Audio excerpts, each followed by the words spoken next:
Bonjour tout le monde, bienvenue dans une nouvelle vidéo.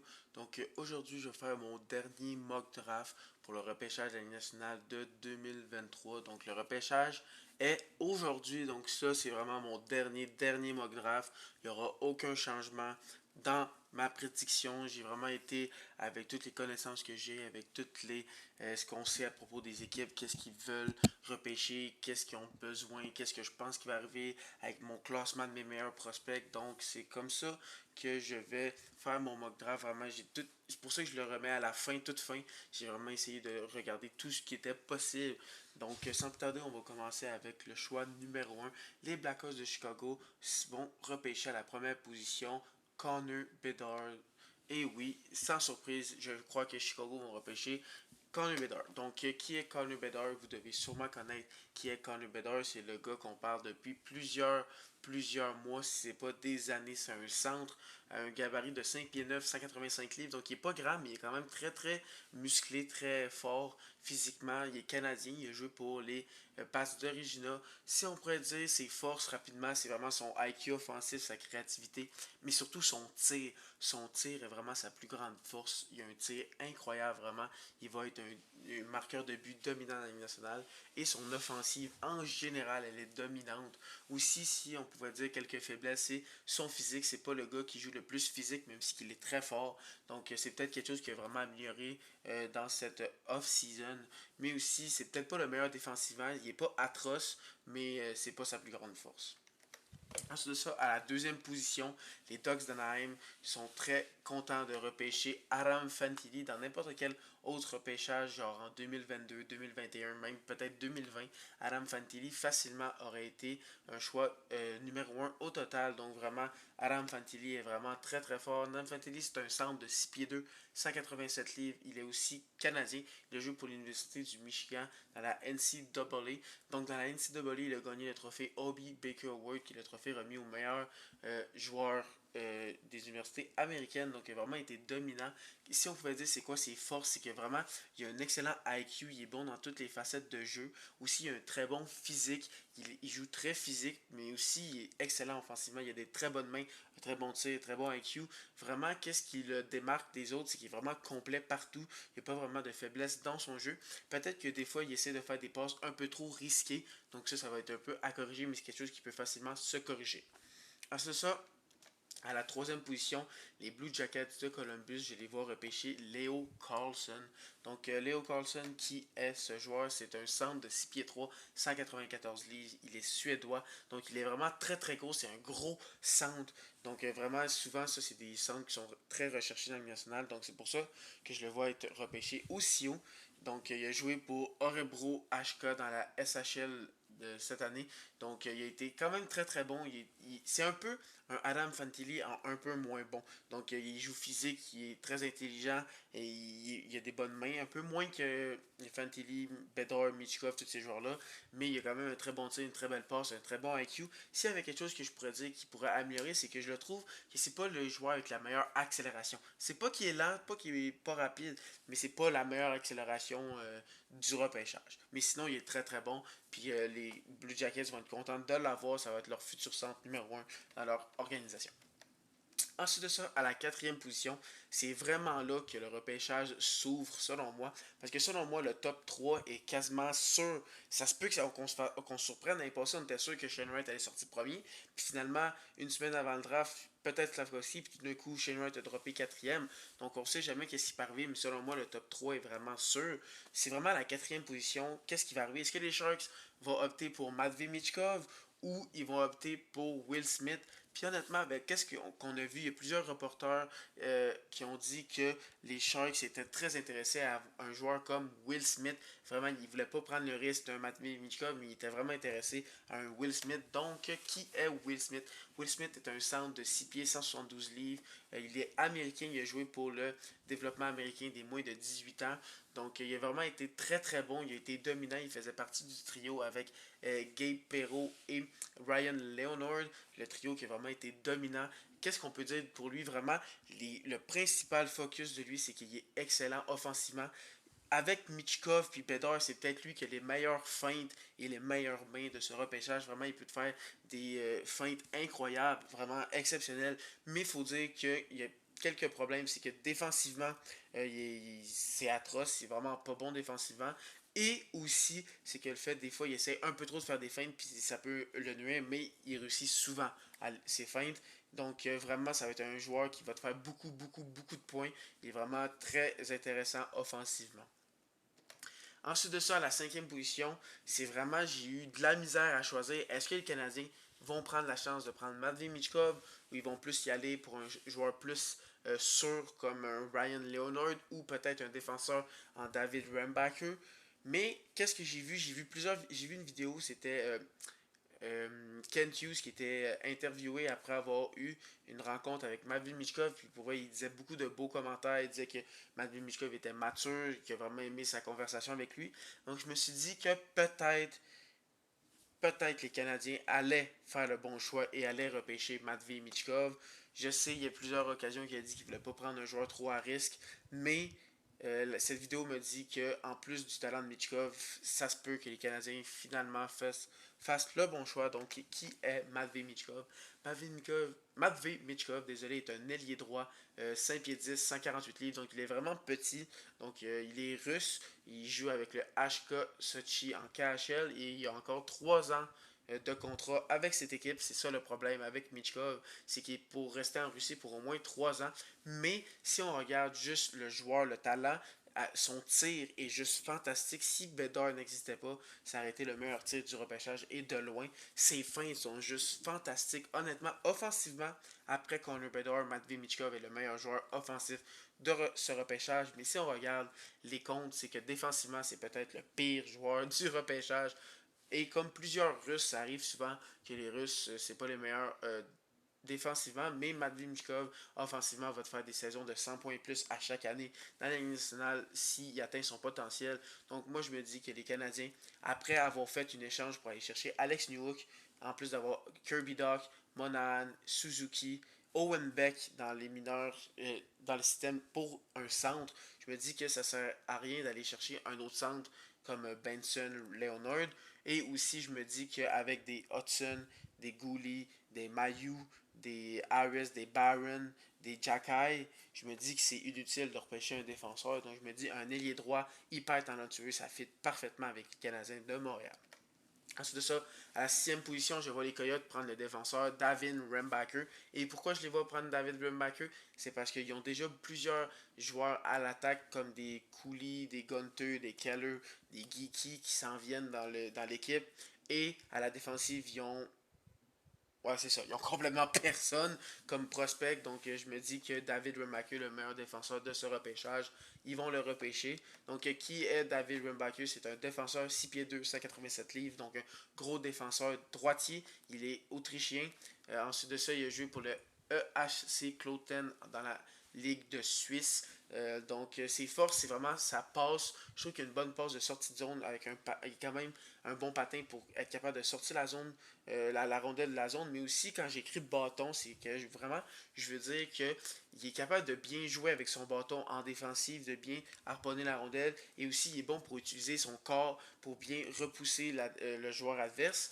Mais s'il y a une faiblesse, c'est que on dit que des fois, il essaie de trop se commettre, il essaie de trop faire le jeu, donc ça peut le mettre en mauvaise position. Donc ça, c'est quelque chose qui est souvent avec des jeunes joueurs, donc ça pourrait être facilement réglable. Et aussi, si on le compare souvent, il prend la même tournure qu'un Moritz Seider, on voit des ressemblances dans son jeu. Donc, à suite de ça, à la septième position, les Flyers de Philadelphie, est-ce qu'ils vont prendre un défenseur? Est-ce qu'ils vont prendre un attaquant? Selon moi, le prochain défenseur n'est pas assez bon pour être repêché tout de suite. Donc, si Rembacher est pris, je les vois prendre le meilleur joueur disponible ou dans les meilleurs joueurs. Et comme ils ont pris Cotter Gauthier l'année passée, un Américain, je me dis qu'un autre joueur de ce style et Ryan Leonard qui pourrait fitter parfaitement avec l'organisation. Donc, qui est Ryan Leonard?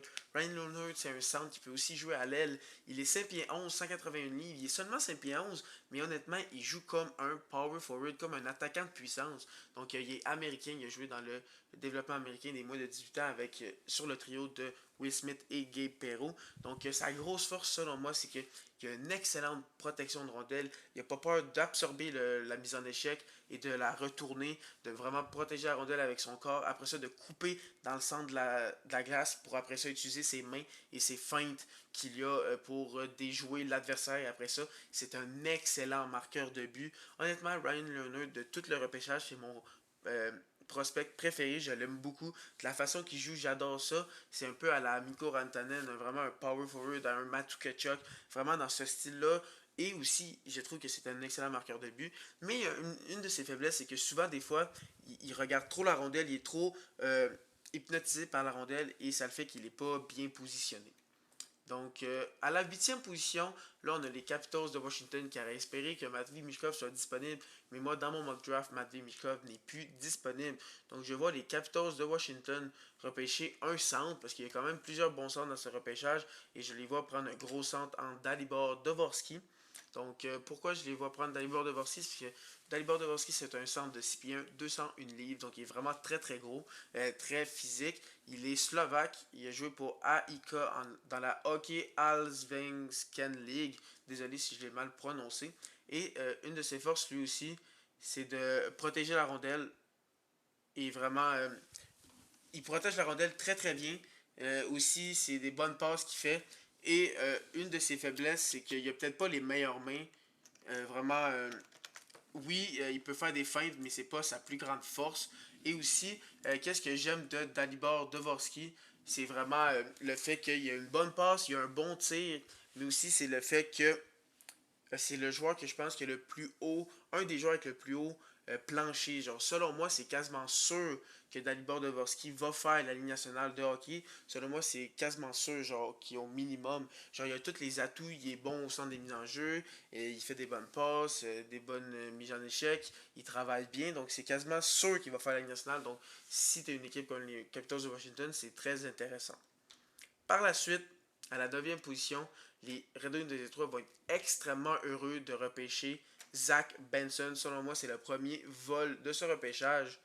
Aussi avec Matvei Michkov, bien sûr. Mais autre que Matvei Michkov, vu qu'il y a beaucoup de risques, Zach Benson est pour moi le premier vol de ce repêchage. Parce que selon moi, dans mon ranking, dans mon classement, désolé, je l'ai à la 6e position. Donc l'avoir à la 9e position, pour moi, c'est un très bon choix. Donc qui est Zach Benson?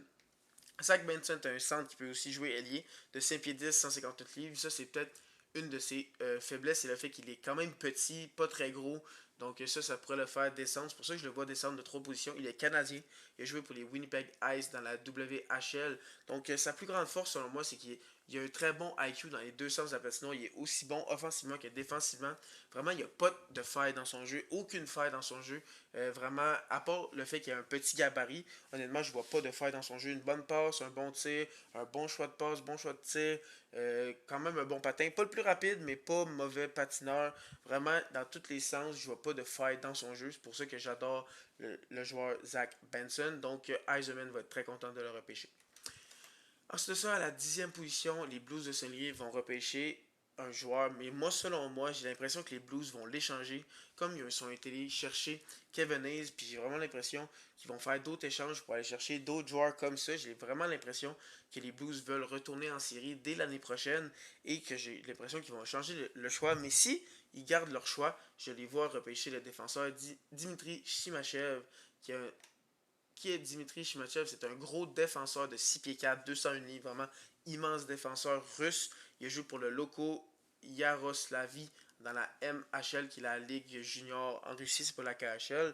Donc, sa grosse force, c'est que c'est un défenseur défensif exceptionnel, vraiment très très bon à la défense. Il utilise très bien son gabarit, sa longue portée pour jouer extrêmement bien en défensive. Mais quelque chose qu'on pourrait dire qui pourrait le nuire, c'est que on a de la misère à voir il est où le potentiel offensif avec Dimitri Shimachev. Donc, si tu le places avec un défenseur offensif, ça pourrait être un excellent duo. C'est un peu comme à la Slavin. Slavin, excellent défensivement. Puis quand tu le mets avec des joueurs comme des Brent Burns, des D'Angelo, dans le passé, on l'a vu que ça fonctionne très très bien. Donc, ça pourrait être très intéressant parce qu'ils ont des gars comme Justin Fall, Torrey Krug, qui sont des défenseurs plus offensifs. Donc, si tu le mets avec lui, ça pourrait très bien marcher.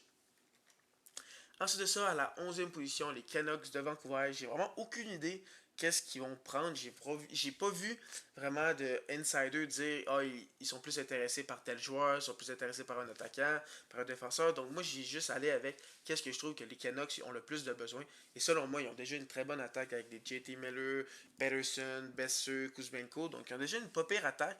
Mais à la défensive, ils viennent de racheter le contrat de Ekman Lasson. Donc autre que Quinn Hughes et Ronek qui ont été chargés l'année passée, ils n'ont pas grand défenseur. Donc je me dis qu'ils vont prendre un meilleur défenseur disponible en Axel Sandin Pelika. Donc qui est Axel Sandin Pelika? C'est un défenseur de 5 pieds 11, 180 livres suédois. Il a joué dans la G20 National League en Suède. Ensuite de ça, c'est complètement l'inverse de Shimachev. C'est l'inverse. Sa force, c'est l'offensive. C'est un très bon défenseur offensif. Ça va ton carrière sur un deuxième powerplay parce qu'ils ont déjà Quinn Hughes. Mais il va être très très bon offensivement. Défensivement, il y a peut-être des lacunes, mais c'est moins pire que les lacunes offensives de Simachev. Donc moi, dans mon classement, j'ai Sandin Pelika plus haut.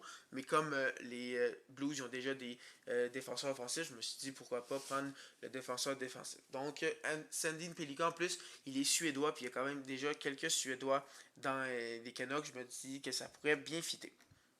Ensuite de ça, à la 12e position, c'est les Coyotes de l'Arizona avec leur deuxième choix de premier tour. Après avoir repêché un défenseur, je me dis qu'ils vont juste repêcher le meilleur joueur disponible. Et ça, c'est Olivier Moore. Olivier Moore, j'adore Olivier Moore. Pourquoi? Parce que quand on regarde Olivier Moore, c'est un centre de 5 pieds 11, 176 livres américain. Il jouait sur la même équipe que les trios de Will Smith, Gabe Perreault et Ryan Leonard, mais lui, il jouait sur le deuxième trio, donc il a été moins visible, mais il faut dire que la grosse force de Olivier Moore, c'est que c'est le patineur le plus rapide et avec le meilleur coup de patin de tout le repêchage. Olivier Moore, c'est le meilleur patineur du repêchage, mais qu'est-ce qu'on pourrait dire, c'est que il faudrait vraiment qu'il prenne de la force pour devenir un très bon joueur dans le national, mais aussi quand j'écris ses passes, il y a une très bonne passe, c'est juste que des fois il fait pas les bons choix de passe. On dirait qu'il essaie trop de faire des passes, puis il choisit pas le bon moment. Donc ça, c'est des trucs qu'il pourrait améliorer, mais son coup de patin est vraiment très très bon. Donc ça, c'est quelque chose qu'on aime beaucoup dans la Ligue nationale de nos jours,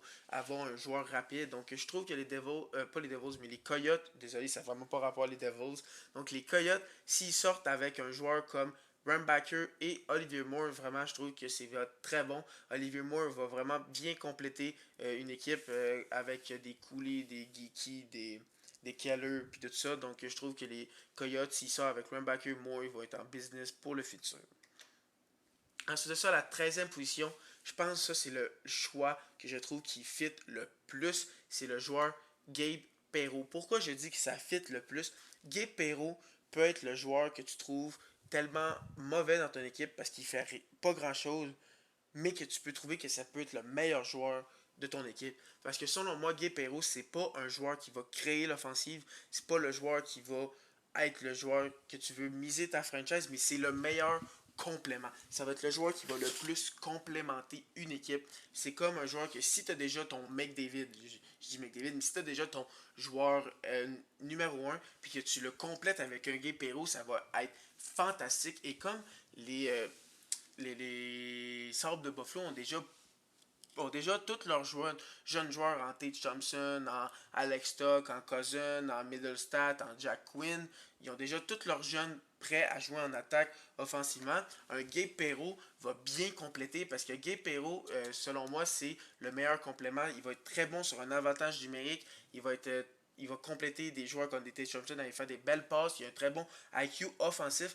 Une de ses grandes faiblesses, c'est qu'il n'a pas le meilleur coup de patin, même que c'est une très grosse faiblesse. Donc c'est pas le gars qui va drive le jeu, mais comme il va te faire la bonne passe, il va être à la bonne place au bon moment. C'est un joueur très opportun, comme il va être au filet à la bonne place, il va se libérer, comme c'est vraiment le complément parfait. Donc je trouve sur un premier trio avec un Tate Thompson et comme peut-être un Jack Quinn dans le futur, ça pourrait être très très bon. Donc vraiment, c'est un ailier droit de 5 pieds 11, 165 livres. Il est américain et canadien. Et il a joué pour le développement américain. Il a battu le record d'Auston Matthews pour le plus de points. Comme je vous dis, joueur très opportuniste qui complète très bien quand il y a déjà un Will Smith et un Ryan Leonard. Donc Gabe Perreault à Buffalo, je trouve que ça fit parfaitement. Ensuite de ça, à la 14e position, il y a les Penguins de Pittsburgh. Et selon moi, les Penguins de Pittsburgh ils ont besoin de tout. Vraiment, s'ils décident de faire une reconstruction, je pense pas ce qu'ils vont faire. Mais quand on regarde leurs prospects qu'ils ont, ils ont vraiment rien du tout. Donc, n'importe quoi, ils vont juste prendre le meilleur joueur disponible. Ils vont pas regarder la position. Donc, selon moi, à ce moment-là, du repêchage, le joueur le meilleur disponible, c'est Matthew Wood. Donc, qui est Matthew Wood? C'est un ailier gauche de 6 pieds 3, 190 livres, très gros ailier gauche. Il est canadien, il a joué pour l'Université du Connecticut dans la NCAA. Il a un très bon, une très bonne passe, vraiment. Il utilise son gabarit aussi pour se créer de l'espace et ça va l'aider énormément. Donc ça, c'est quelque chose que j'aime beaucoup de ce joueur. Ensuite de ça, qu'est-ce qu'on pourrait dire que c'est mauvais pour lui? J'ai écrit rushing, c'est qu'en gros, il essaie trop de presser le jeu, il rush le jeu. Donc des fois, il essaie d'aller trop vite, puis que ça peut le nuire, surtout qu'il n'a pas le meilleur coup de patin. Donc des fois, il faudrait plus qu'il prenne son temps, qu'il ralentisse le jeu, puis qu'il voit plus le bon jeu à faire. Donc ça, c'est peut-être un petit truc qu'il pourrait améliorer. Ensuite de ça, à la 15e position, c'est les Prédateurs de Nashville. Et on a entendu dire, Barry Trotz, il a dit que quand tu repêches un joueur, tu prends le joueur avec le plus de potentiel. Tu ne prends pas un joueur parce que c'est sûr qu'il va faire la nationale, mais ça se peut que ce soit sur le quatrième trio. Tu y vas pour le coup de circuit, tu y vas pas pour un roulant au premier but qui fait juste un simple. Tu y vas pour le coup de circuit. Donc, si on va avec ça, que Barry Trotz a dit, donc je le vois bien prendre Andrew Crystal. Parce que Andrew Crystal, si on base juste sur le potentiel, c'est un des joueurs avec le plus de potentiel de ce repêchage. Mais il y a beaucoup de trucs que les analystes, les reporters disent qui pourraient le nuire. C'est que le fait que c'est. Premièrement, c'est un ailier gauche de 5 pieds 10, 165 livres. Il est canadien. Il a joué pour le Kelowna Rockets dans la WHL. Il est de très bonne feinte, un très bon tir. Son flair offensif est excellent. Mais il n'a pas beaucoup de force, premièrement. Et deuxièmement, sa compétitivité, des fois, elle disparaît. On dirait qu'il ne veut pas y aller. Il essaie pas de se battre dans les coins. Il ne va pas devant le filet. C'est un peu comme ça pourrait tourner à un Drouin ou un Yakupov que le talent offensif est là, mais que juste ça marche pas parce qu'on dirait qu'ils veulent pas. Ils veulent pas que ça continue, mais il y a vraiment le talent. Donc, si il décide de vraiment décider de plus aller dans les coins, de vraiment effacer ça puis de régler ces problèmes-là, ça pourrait être un des plus gros vols du repêchage parce que le talent offensif, il l'a vraiment. Ensuite de ça, à la 16e position, c'est les Flames de Calgary. Honnêtement, les Flames, s'ils décident d'échanger tout le monde, comme là, ils ont échangé Tyler Toffoli, puis honnêtement, ils ont été volés. Serengovic plus un choix de troisième tour pour Tyler Toffoli, qui vient de faire 74 points. Honnêtement, selon moi, c'est un gros vol. Donc, s'ils décident d'échanger Lindholm, Anafin et tout ça, je sais pas qu'est-ce qu'ils vont repêcher, mais en ce moment, avec l'équipe qu'ils ont, je trouve qu'un défenseur offensif, ça pourrait grandement les aider, parce qu'ils ont quand même plusieurs défenseurs défensifs en Rasmus Anderson, Anafin et Uyghur. Donc je me dis un défenseur offensif pourrait être très utile et c'est Mikhail Gouliayev. Donc Mikhail Gouliayev, c'est un défenseur 5 pieds 10, 170 livres, il est russe. Il a joué pour le Omski Krylia dans la MHL. Donc sa grosse force, c'est qu'il est excellent offensivement, un des meilleurs coups de patin comme défenseur à la défensive. Et la faiblesse, c'est que défensivement, c'est un peu plus dur. C'est pas le meilleur défensif, mais vraiment, offensivement, c'est un très bon défenseur offensif.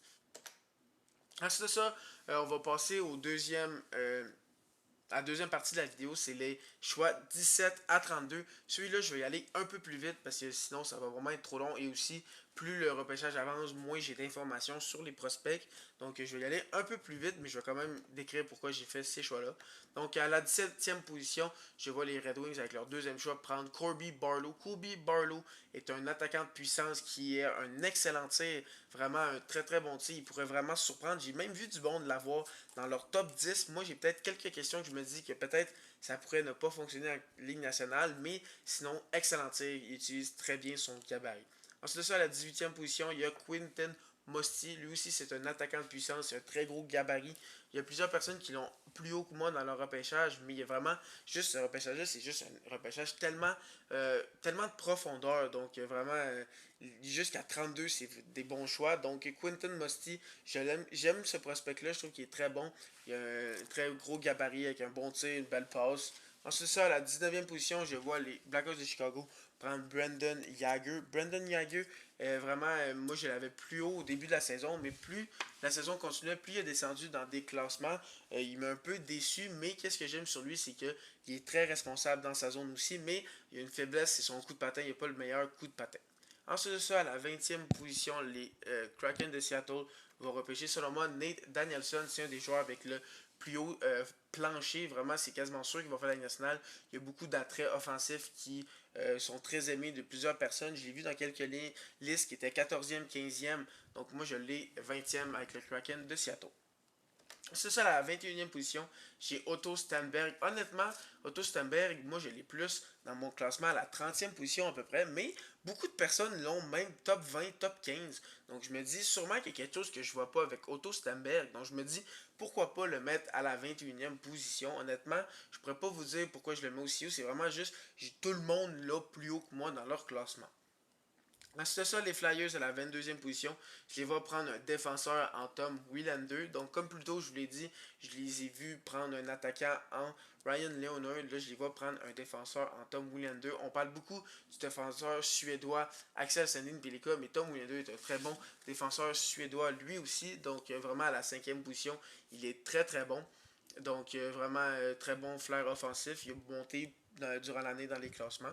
C'est ça, à la 23e position, il y a le gros attaquant Samuel Honzek. Je trouve que lui aussi a monté dans plusieurs classements. Il a vraiment un très bon tir et aussi un très bon gabarit. Alors c'est ça, à la 24e position, les Prédateurs de Nashville, je prends la même mentalité. Ils vont prendre le joueur avec le plus de potentiel. Après avoir pris l'attaquant le plus risqué en Andrew Crystal, ils vont prendre le défenseur le plus risqué en Gracievic. Vraiment, lui, c'est un peu comme Andrew Crystal. Il y a plusieurs lacunes qu'on se dit est-ce que ça va marcher dans la nationale, mais son flair offensif et son potentiel est vraiment très élevé. C'est ça, à la 25e position, les Blues, avec leur deuxième choix, vont repêcher Callum Ritchie. Donc, il a descendu dans les classements cette année. Au début de l'année, il était plus haut. C'est vraiment un gros gabarit, un bon tir, un bon flair offensif, mais il n'arrête pas de descendre. Peut-être qu'il y a des lacunes que les reporters voient sur ce joueur. C'est ça, à la 26e position, je vois le premier gardien sortir, c'est Rabal. Michael Rabal est selon moi le meilleur gardien de ce repêchage. Donc les Sharks, qui sont une équipe qui n'ont pas de gardien pour le futur, je les vois prendre un gardien. Je pense que ça pourrait être très utile pour les Sharks. Ensuite ça, au numéro 27, c'est le premier choix du Colorado. Ils vont prendre selon moi Jaden Perron. C'est un joueur que je le vois souvent être dans les milieux vingtaines, mais qu'il y a quelques personnes, deux, trois, que j'ai vu l'avoir quand même assez haut. Donc, il pourrait avoir un bon potentiel. Lui aussi, c'est un gros attaquant avec un bon tir. Il y en a plusieurs gros attaquants avec des bons tirs dans ce repêchage. Vraiment, c'est très incroyable de voir comment il y a des gros attaquants avec des bons tirs. Alors, c'est ça, le choix des Toronto 28e. Je les vois prendre Garvin Brindley. Garvin Brindley, c'est un joueur que je vois descendre dans le repêchage un peu à cause de sa stature. C'est pas le plus gros joueur, mais il a un très bon flair offensif. Je pense que dans le repêchage, ça a été le joueur avec le plus de points par match dans la NCAA après Adam Fantilli. Donc il a vraiment un très bon flair offensif, mais à cause de son gabarit, je le vois descendre.